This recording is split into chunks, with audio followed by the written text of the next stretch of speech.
Hello everyone. सो आज की video में देखेंगे कार्डिनैलिटी रेशो क्या होता है और इसके कितने पार्ट्स हैं। सो कार्डिनैलिटी रेशो इक्वल्स AR भी बोल सकते हैं। फॉर ए बाइनरी रिलेशन के लिए specific the numbers of relation in terms that an entity can participate in a relation set. एक एंटिटी है, कोई भी एंटिटी है, हम पीछे बढ़ जाए एंटिटी, तो एक एंटिटी कितने रिलेशन सेट में पार्ट लेगी, एक एंटिटी कितने रिलेशन में पार्ट लेगी, कितने नंबर्स ऑफ रिलेशन में पार्ट लेगी। सो कार्डिनैलिटी रेशो कितने टाइप्स होते हैं? 4 टाइप के होते हैं, 1-1, many-1, 1-to-many और many-many। So let's start our first 1-to-1। So जो कार्डिनैलिटी रेशो होता है इसके अंदर 4 टाइप होते हैं। कौन कौन से होते हैं? 1-to-1 हो गया, और कौन सा होता है? 1-to-many होता है, many-to-1 होता है, और फोर्थ होता है many-to-many। इसको हम M से करते हैं, ठीक है। तो आज की वीडियो में हम बात करेंगे 1-to-1 रिलेशनशिप के बारे में। 1-to-1 रिलेशनशिप, इसके अंदर हमने रिलेशनशिप बिटवीन डिपार्टमेंट और एक मैनेजर, जैसे इसके नाम से पता चल रहा है 1-to-1, एक डिपार्टमेंट है उसका एक ही मैनेजर होगा, जैसे इसका नाम बोल रहा है वैसे ही हमें करते जाना। काफी सिंपल है, रिलैक्स मूड से करते चलो, मुझे विश्वास है तुम इस पेपर में बढ़िया नंबर ले आओगे। करते चलो, बहुत ईजी है किताब। तो मैनेजर कितना होता है? ये डिपार्टमेंट का एक ही होगा ना, तो ये 1:1 में हो गया, मतलब 1-to-1 हो गया रिलेशन। एक मैनेजर होगा एक डिपार्टमेंट का। बट अब हमें इसको इंप्लीमेंट करना है किसमें? रिलेशन मॉडल में। तो हम कैसे करेंगे? हम इसकी टेबल के थ्रू समझते हैं। टेबल कैसे बनेगी इसकी? यहाँ पे हम मान लो मैनेजर आईडी, हमने लिए एक मैनेजर आईडी, ठीक है। मैनेजर का नेम हो गया, मैनेजर का नेम ले गया, और क्या ले सकते हैं हम? एज ले सकते हो आप, कुछ भी ले सकते हो, सिटी भी ले सकते हो। तो हम ले लेते हैं यहाँ से सिटी, मान लो सिटी ले लिया हमने यहाँ पे सिटी। ये क्या है? मैनेजर जो है, मतलब मैनेजर हुआ, तो ये क्या हुआ? एंटिटी। इसके बहुत सारे क्या होंगे? एट्रीब्यूट्स, जो ER में हम समझ के आए हैं। नहीं देखा तो देखा, वीडियो लिंक नीचे डिस्क्रिप्शन में मिल जाएगा। सो ये सारी क्या होगी? मैनेजर के एट्रीब्यूट्स हो गए। सो ये मैनेजर आईडी होगी 1 2 3 4, ठीक है। मैनेजर नेम कुछ भी ले सकते हो आप, XYZ ले लेते हैं, XYZ A, ठीक है। यहाँ पे रिपीट कर लेते हैं, X 2 बार ले लेते हैं। बट ये X और ये X, मान लो उसका नाम सेम हो गया, तो हमें कैसे पता चलेगा कि ये और ये सेम बंदे नहीं है, अलग बंदे हैं? तो कैसे पता चलेगा? मैनेजर आईडी से। तो मैनेजर आईडी यहाँ पे बात करेगी कैसे? प्राइमरी की लेगी, प्राइमरी की की तरह यहाँ पे काम करेगी, जो यूनिक आइडेंटिटी देगी उसको कि हाँ, मतलब ये दोनों बंदे अलग है, नाम सेम है। यहाँ पे मान लो सैलरी सेम हो गया, सैलरी सेम हो गया,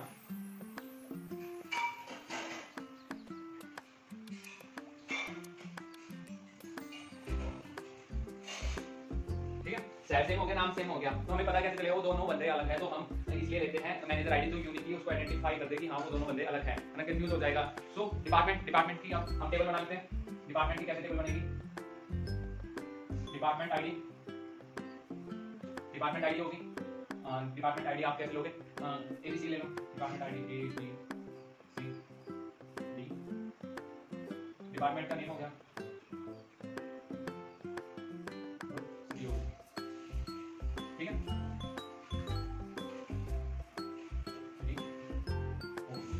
तो डिपार्टमेंट A क्या है? कोई भी नाम ले, डिपार्टमेंट का नेम कुछ भी दे सकते हो। क्या दोगे? डिपार्टमेंट का नेम क्या दें? 1 2 डिपार्टमेंट का नेम दे देते हैं LM, ठीक है। सिटी में कुछ भी ले ली, दिल्ली ले ली, चंडीगढ़ ले ली, शिमला ले लिया, और ले ली। ये होगी डिपार्टमेंट की टेबल, ये होगी मैनेजर की टेबल जो बनेगी। अब जो ये बात इनके बीच में रिलेशन है, इसकी भी टेबल बनेगी। कैसे? जब हम इंप्लीमेंट करते हैं तब कैसे टेबल बनती है। अब इसके अंदर दो एट्रीब्यूट्स आएंगे। कौन से आएंगे? इसकी प्राइमरी की आएगी और इसकी ये प्राइमरी की आएगी, जो यूनिकली आइडेंटिफाई कर रही है। सो इसकी प्राइमरी की आएगी यहाँ पे वर्क टेबल की, और चाहे आप एट्रीब्यूट्स लो ना लो, ये दो तो आएंगे ही आएंगे। जैसे मैनेजर आईडी 1 2 3 4, यहाँ पे डिपार्टमेंट आईडी,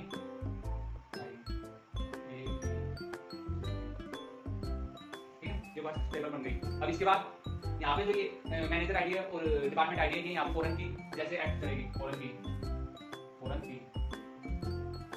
और फॉरेन की कहाँ से डाटा रेफरेंस लेती है? प्राइमरी की। तो इसकी प्राइमरी की ये होगी और इसकी प्राइमरी की ये है, ठीक है। इसकी प्राइमरी की ये होगी। इतनी कुछ समझ आ गया? ये लाइन डालना, ठीक है। इसकी प्राइमरी की ये होगी, ये फॉरेन की कहाँ से लेती है? प्राइमरी की से लेती है। अब यहाँ पे एक कॉन्सेप्ट आता है, क्या हम यहाँ पे इसको प्राइमरी की बनाएंगे? इस टेबल की भी कोई प्राइमरी की बनेगी। अब हमारे पास है इसको भी हम प्राइमरी की बना सकते हैं, इसको भी, क्योंकि इसके अंदर कोई भी चीज रिपीट नहीं हो रही, तो सारी चीजें यूनिकली है, तो हम अच्छे से आइडेंटिफाई कर सकते हैं। तो हम इसमें इसको बना ले मैनेजर आईडी को चाहे डिपार्टमेंट आईडी को। तो हम मान लेते हैं हम डिपार्टमेंट आईडी को प्राइमरी की बना देते हैं, इसको हम यहाँ पे प्राइमरी की बना देते हैं। इसको अब हमने प्राइमरी की बना दिया, तो अब यहाँ पे एक कॉन्सेप्ट और आता है कि क्या हम टेबल को रिड्यूस कर सकते हैं, कर सकते हैं, कर सकते हैं। इन दोनों टेबल्स को रिड्यूस कर सकते हैं, क्योंकि इन दोनों की प्राइमरी की क्या है, सेम है। तो क्या बनेगी, क्या बना देता हूं मैं, डिपार्टमेंट आईडी।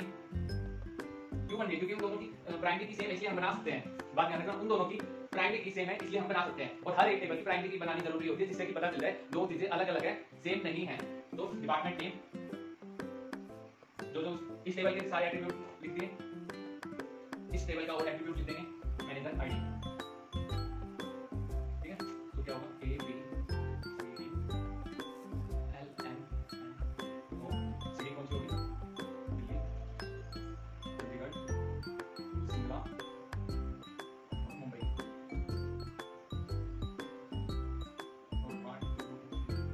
सो हम देखिए क्या करती है, रिड्यूस करती है टेबल। तो इस टाइप से 1-1 के कॉन्सेप्ट को आप समझ सकते हो, काफी इजी है, ये टेबल्स वाला इंप्लीमेंट वाला आ सकता है। सो पढ़ाई करते रहें, all the very best, keep smiling. मेरे को विश्वास है तुम अच्छे से इस पेपर को कर सकते हो, क्योंकि शायद तुम्हें विश्वास ना हो कि यार क्या मुश्किल सा सब्जेक्ट है, बिल्कुल मुश्किल नहीं है, इजी है, करते हुए चलो। आज तुम शायद फर्स्ट डे हो आपका, तो आपको ऐसा लग रहा होगा यार अभी तो सारा वो बाकी है, बट करना स्टार्ट करो। कुछ दिन बाद देखना, कुछ दिन बाद आपको ऐसा लगेगा आप काफी आगे आ गए। स्टार्ट करो, आपको मोटिवेशन अंदर से अपने आप ही फील होगा, काफी इजी है, तुम इसमें अच्छे नंबर लाओगे, ये मैं गारंटी लेता हूँ। या रियली उसको सिंपल, आपको you have to make sure कि आप एक प्रॉपर नोट्स बना लो, जिससे कि आपके रिवीजन के टाइम पे इजीली आपने जल्दी जल्दी पढ़ा, हाँ ये हो गया, हाँ ये हो गया, दैट्स इट। कुछ ज्यादा हार्ड नहीं है ये तो स्टोरी की तरह, हर चीज को स्टोरी की तरह। अब मैथ है तो उसको भी हाँ इस चैप्टर में इस टाइप के सवाल होते हैं, तो इसको इस टाइप से सोल्व करना, इस टाइप के इसमें आप उसको एक पन्ने पे लिख लो, चैप्टर वाइज चैप्टर की नेम लिखिए, उसके अंदर चैप्टर का नाम लिख लिया, उसके बाद इसके अंदर इस टाइप के सवाल आते हैं, थोड़ा सा हिंट देंगे, खुद के माइंड को कितना सिंपलीफाई करके प्रिसाइजली पढ़ोगे। प्रिसाइजली आपको पेपर के टाइम नोट्स चाहिए होते हैं, क्योंकि आप उतना बड़ी ग्राफ को पढ़ नहीं सकते 1 डे में 2 डे, जो भी छुट्टियों के बीच में। तो पढ़ाई करते रहे, ऑल द वेरी बेस्ट, काफी इजी है, कीप स्माइलिंग।